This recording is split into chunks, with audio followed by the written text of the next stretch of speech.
옛말에 밥이 보약이다라는 말 많이 들어보셨을 겁니다. 근데 그 밥이 흰쌀밥이라면 당뇨인들에겐 그다지 좋은 말은 아닙니다.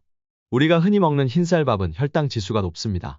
혈당 지수라고 불리는 GI는 음식이 혈당 수치에 미치는 영향을 나타내는 척도입니다. 높은 GI를 가진 음식은 섭취 후 혈당을 빠르게 올리는데요. 백미는 다른 음식에 비해 상대적으로 GI 수치가 높아서 백미를 먹으면 혈당이 급격하게 상승할 수 있습니다. 이는 당뇨인들의 혈당 관리를 어렵게 만드는 이유 중 하나인데요. 그렇다고 한국인의 주식이라고 불리는 밥을 안 먹고 살 수는 없지 않습니까? 한 연구 결과를 보면 2020년에 이탈리아 밀라노 대학교에서 제2형 당뇨병을 가진 성인 80명을 대상으로 한 연구입니다. 이 연구에서는 참가자들을 두 그룹으로 나누고 한 그룹은 우리 일상에서 흔히 먹는 흰쌀만 섭취했고 다른 그룹은 흰쌀에 파로라는 곡물을 섞어 먹게 했습니다. 이 연구는 총 16주 동안 진행되었는데요. 연구가 끝난 후 두 그룹의 혈당 상태를 비교했더니 매우 흥미로운 결과가 나왔습니다. 먼저 흰쌀밥만 먹은 그룹의 경우를 보면 HbA1c 수치가 거의 변하지 않거나 약간 증가하는 경향을 보였습니다. 여기서 HbA1c가 무엇이냐?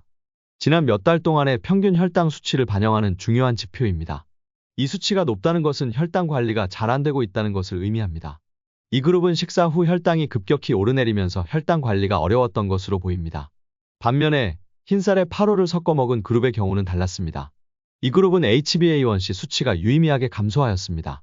이는 파로가 혈당을 천천히 올려주고 안정시켜 준다는 것을 보여줍니다. 뿐만 아니라 공복 혈당 수치도 개선되었고 혈중 콜레스테롤 수치와 트리글리세리드 수치도 감소했습니다. 이 두 수치는 혈당뿐만 아니라 혈중 지방 수치도 개선하는 데 도움이 된다는 말을 의미합니다. 한마디로 정의하면 혈당을 안정화시키고 살이 찌는 것도 예방해 주었다는 말입니다. 그런데 이런 파로도 어떻게 알고 먹느냐에 따라 효과를 100% 발휘할 수도 있고 아니면 반대로 독이 될 수도 있다고 하는데요.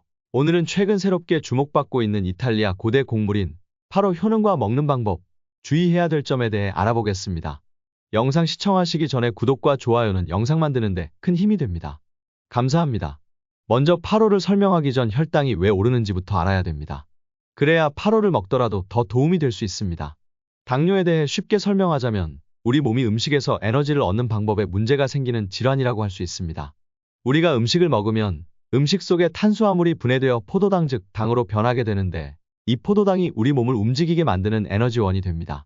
이때 포도당이 혈액 속으로 들어가고 인슐린이라는 호르몬이 당을 세포로 운반해 에너지원으로 사용합니다. 당뇨는 이 과정에서 문제가 생기는 질환입니다. 당뇨에는 두 가지 유형이 있습니다. 첫 번째는 제1형 당뇨병으로 몸이 인슐린을 거의 또는 전혀 만들지 못하는 상태입니다. 두 번째는 제2형 당뇨병으로 90%의 당뇨병을 가진 사람이 제2당뇨병으로 고생을 하고 있습니다. 몸이 충분히 인슐린을 만들지 못하거나 인슐린을 제대로 사용하지 못해서 생기는 질환인데요. 당뇨를 관리하기 위해선 혈당 수치를 잘 조절해야 합니다. 여기서 GI 지수가 중요한 역할을 합니다. GI 지수가 높은 음식은 빨리 소화되어 혈당을 급격히 올리지만 GI 지수가 낮은 음식은 천천히 소화되어 혈당을 서서히 올립니다. 당뇨가 있는 사람들에게는 GI 지수가 낮은 음식이 좋습니다. 예를 들어 흰빵이나 당분이 많은 음료수는 GI 지수가 높아서 혈당을 급격히 올리지만 파로와 같은 통곡물은 GI 지수가 낮아 혈당을 서서히 올립니다. 이렇게 혈당을 천천히 올리는 음식은 당뇨 관리에 매우 좋습니다. 파로는 이탈리아의 고대 곡물로 당뇨 관리에 매우 좋은 식품으로 최근에 알려진 식품입니다. 파로는 앞서 말한 GI 지수가 낮아서 혈당을 천천히 올리고 식이섬유와 영양소가 풍부해서 포만감을 오래 지속시켜주는데요. 이는 당뇨 환자들에게 매우 중요한 특징입니다. 파로의 대표적인 효능 중 하나는 섭취 시 혈당에 급격한 변화를 일으키지 않는다는 것입니다. 그 이유는 파로에 포함된 저항성 전분 덕분입니다. 저항성 전분은 소화 과정에서 천천히 분해되어 혈당 수치의 급격한 상승을 막아줍니다. 쉽게 말해 파로를 먹으면 혈당이 천천히 올라가서 몸에 부담을 덜 준다는 것이죠. 저항성 전분은 또 다른 중요한 역할도 합니다.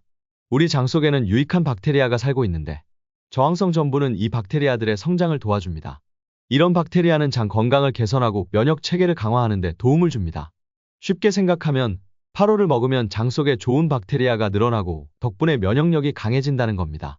이러한 효능 덕분에 파로는 체중 관리, 심혈관 건강 증진, 그리고 소화기 건강에도 긍정적인 영향을 미칠 수 있습니다. 나이가 들면 체중 관리가 중요하다는 말을 많이 하는데요. 그 이유는 나이가 들면서 기초대사량이 떨어지기 때문에 체중이 젊었을 때보다 더 쉽게 오릅니다. 근데 파로는 혈당을 천천히 올려줘서 과식을 방지하고 체중을 건강하게 유지하는 데 도움이 됩니다. 실제로 2023년에 발표된 고대 곡물 8호의 영양학적 가치와 건강 효과라는 논문에서도 이러한 효능이 과학적으로 증명되었습니다. 이 연구에 따르면 저항성 전분이 혈당을 천천히 올리는 과정이 체중 관리에 어떻게 도움이 되는지, 그리고 장내 유익한 박테리아가 면역 체계를 강화하는 과정을 상세히 설명하고 있습니다. 따라서 8호를 꾸준히 섭취하면 건강에 많은 도움이 될 수 있습니다. 혈당 관리가 필요하거나 체중을 신경 쓰는 50대 분들에게 특히 추천드리고 싶습니다. 두 번째로 8호는 식이섬유가 매우 풍부합니다. 식이섬유가 많은 음식이 좋은 이유는 식이섬유가 포만감을 증가시켜 과식을 방지해주기 때문입니다. 쉽게 말해 8호를 먹으면 배가 더 오래 가득 찬 느낌이 들어서 더 적게 먹게 되죠. 그리고 식이섬유는 장운동을 촉진하여 소화 건강을 돕습니다. 장운동이 활발하면 변비를 예방하고 소화도 더 잘 됩니다. 나이가 들면서 소화가 잘 안 되는 경우가 많죠. 8호를 먹으면 이런 문제를 줄일 수 있습니다. 또한 식이섬유는 혈당 수치를 조절하고 심장 질환의 위험을 줄이는 데도 도움이 됩니다. 식이섬유가 혈당을 천천히 올려줘서 당뇨가 있으신 분들이나 혈당 관리가 필요한 분들께 특히 좋습니다. 심장 건강도 중요한데 식이섬유는 콜레스테롤 수치를 낮춰 심장 질환의 위험을 줄여줍니다. 이 점이 중요한 이유는 8호가 혈당과 직접적으로 관련되어 있어 복합적인 건강 효과를 기대할 수 있다는 것입니다. 2022년에 발표된 식이섬유가 풍부한 곡물의 건강 효과라는 논문에서도 이러한 효능이 잘 설명되어 있습니다. 이 연구에 따르면 식이섬유가 혈당 조절과 심장 질환 예방에 어떻게 기여하는지 구체적으로 다루고 있습니다. 예를 들어 식이섬유가 장에서 물을 흡수해 부피가 커지면서 소화를 느리게 하고, 이는 혈당 수치의 급격한 변화를 막아줍니다. 또한 식이섬유가 콜레스테롤을 몸 밖으로 배출시켜 심장 건강을 개선합니다.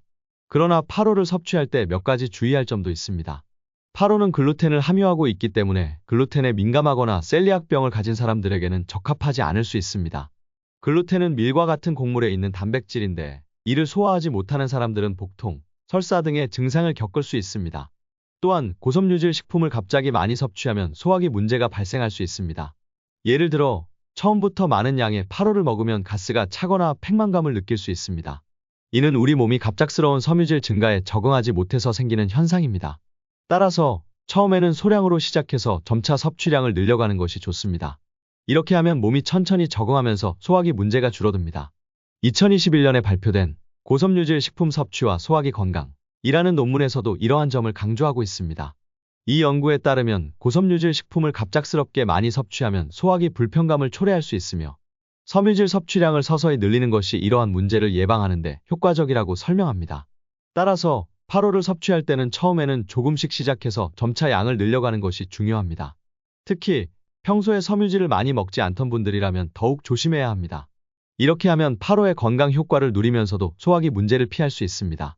나는 8호를 처음 먹어봐서 얼마나 먹어야 될지 모르겠어 라고 말씀하시는 분들을 위해서 먹는 방법도 알려드리겠습니다. 그렇다면 얼마나 어떻게 먹는 게 좋을까요? 8호는 백미와 같이 밥을 지어서 먹는 게 보편적입니다. 보통 7:3 비율로 백미 7:8:5:3으로 먹는데 저처럼 장이 예민하신 분들이나 고식이섬유를 먹었을 때 배가 부글거리는 느낌을 잘 받는 분이시면 처음에는 백미의 비율을 8:8:5를 2로 설정해서 드시면 좋습니다. 그러면서 점진적으로 8호의 비율을 늘리시는 것을 추천드립니다. 8호는 일반 마트에서 잘 판매하지 않는 곡물이라 관심이 있으신 분들을 위해 댓글에 구매 링크 달아두겠습니다. 오늘은 혈당에 좋은 음식인 8호에 대해 알아보았는데요. 혈당을 낮추는데 좋은 음식은 많지만 보통 낮춰지지 않는 이유는 뭘 먹지 않아서라기보단 음식을 많이 먹어서 그렇습니다. 처음부터 극단적으로 식이 조절하기는 굉장히 어렵습니다. 오늘 같이 공부한 8호를 식사에 조금씩 넣어 좋은 식단의 비중을 늘리고 혈당에 나쁜 식단을 밀어내보는 것은 어떠신가요? 이번 영상이 도움이 되셨다면 구독과 좋아요 부탁드리겠습니다. 오늘도 영양 가득한 하루 되세요. 감사합니다.